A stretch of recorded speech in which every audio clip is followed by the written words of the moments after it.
Hey, Pastor Steve Waldron here today. I just want to talk to us about the blessings of freedom of speech, freedom of thought, and then dangerous totalitarian impulses I see out there. It is a blessing that to be able to live in a country, you're able to think that you want, as long as it's not harming yourself or other people. And when I say harming, I'm talking about physical harming, that type thing. But freedom of thought, freedom of speech, these are things that are built upon a Christian Republican form of government. Now, not a monarchical form of government, and a theocracy in the sense, when I say theocracy, that there's one religion and it has to suppress every other religion, no other thoughts are allowed.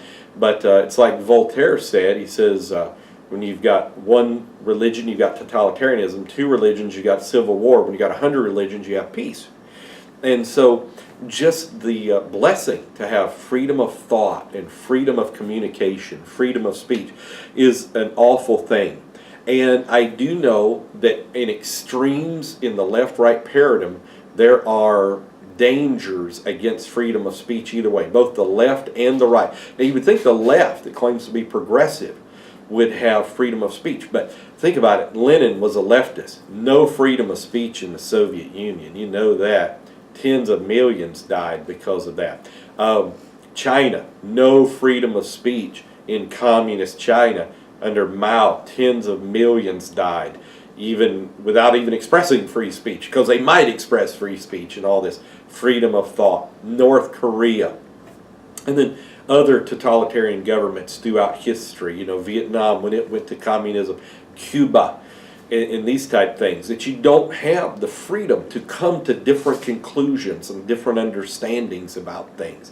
And so it is a blessing from God that we have freedom of choice. Adam and Eve in the garden had freedom of choice to do certain things. Now, they disobeyed and paid the consequences, just as there are consequences when we don't think right things and do right actions.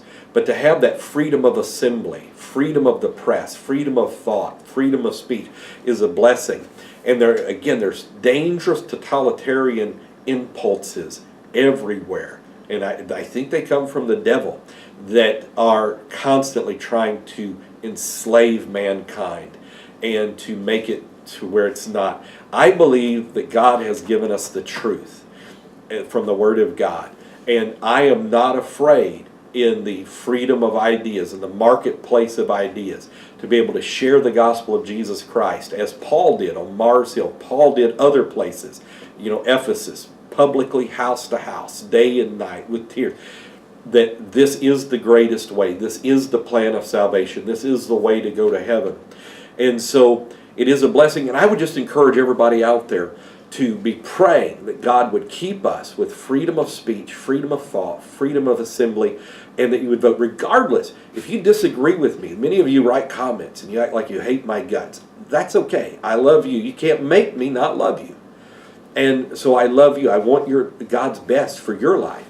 But we should be able to disagree, and so to speak, without being disagreeable, contend earnestly for the faith, without anybody getting burned at the stake, anybody getting suicided, anybody, whatever the cases are, getting imprisoned for it.